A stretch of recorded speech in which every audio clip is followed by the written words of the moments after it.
I'm John Widdowson. I'm President of the Association of Colleges for this year, and my day job is as Principal of New College up in Durham. I've been asked to talk about localism because I think the local agenda and localism, whatever you call it, are really very important to colleges.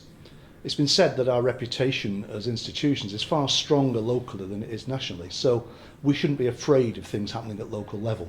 And in fact, I think we should actually lead them, and we should give the vision for what can be done in local areas, because that's where the problems often lie, and that's where the solutions need to be. I think it's also important that as colleges and as senior leaders in colleges, we actually provide that what in the past perhaps would have been called civic leadership, but certainly taking responsibility for things beyond the borders of our colleges and looking at the well-being and how the local community and how that community can actually better itself and respond to all the challenges and changes it faces. A good example, actually, if you look up in the northeast at the moment, sadly we're losing quite a lot of jobs in the steel industry in places like Redcar.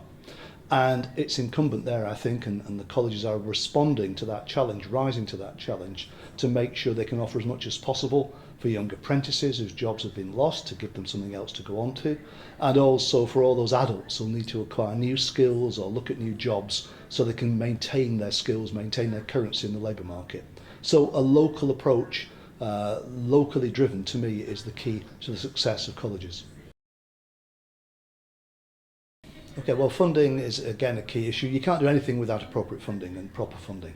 I think one of the challenges for colleges now is we are reaching that irreducible level where really what we want to offer and the high quality we want to offer is really going to be threatened by the level of funding that we get.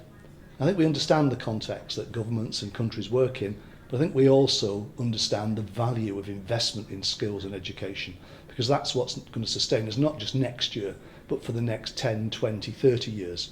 So I really think that we need to continue to make that argument about investment in skills, investment in education, and investment in people, because that, to me, is the contribution that colleges can make.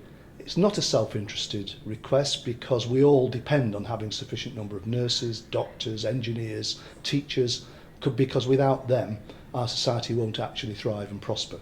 So an investment in education is the way I'd look at it, not a cost to be cut.